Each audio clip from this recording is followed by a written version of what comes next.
Hello, Abhishek గారా? Sir చెప్పండి. మీరు సిలిండర్ బుక్ చేశారు కదా, అది రీఫిల్ అయ్యి రెడీగా ఉంది, కానీ మీకు డెలివరీ చేయడం కుదరదు. అయ్యో సార్, ఎందుకు సార్, ఏమైంది?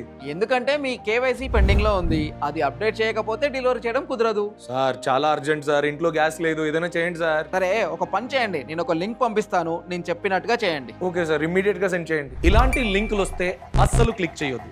ఇవి లింక్ మాత్రమే కాదు, ఇవి ఏపీకేలు. దీన్ని మీరు ఇన్స్టాల్ చేశారనుకోండి, ఆ తర్వాత మీ ఫినాన్షియల్ ఇన్ఫర్మేషన్ స్కామర్స్ కి దొరుకుతుంది, మీరు డబ్బు పోగొట్టుకునే అవకాశం ఉంటుంది. రీసెంట్ గా ముంబైలో 2 మహిళలకు ఇలానే 4 లక్షల రూపాయల వరకు ఎల్పిజి కేవైసీ అనేసి ఫేక్ కాల్ చేసి ఓటీపీ అడిగి ఏపీకే ఇన్స్టాల్ చేసేసి మోసం చేయడం జరిగింది. దీని గురించే గవర్నమెంట్ కూడా అవేర్నెస్ క్రియేట్ చేస్తూ ఉంది. మీకు ఎవరైనా ఇలా కాల్ చేసినట్లయితే అఫీషియల్ గా వాళ్ళ ఆఫీస్ కి వెళ్ళి కన్ఫర్మ్ చేసుకోండి. అది కాకుండా లింక్ క్లిక్ చేయడం, ఏపీకే ఇన్స్టాల్ చేసుకోవడం, పిన్ పాస్వర్డ్ చెప్పడం, ఓటీపీలు చెప్పడం ఇలాంటివి చెయ్యకండి. ఒకవేళ మీకు డౌట్ అనిపించినట్లయితే 1930 ఈ టోల్ ఫ్రీ నంబర్ కి కాల్ చేసి కంప్లైంట్ ఇవ్వచ్చు.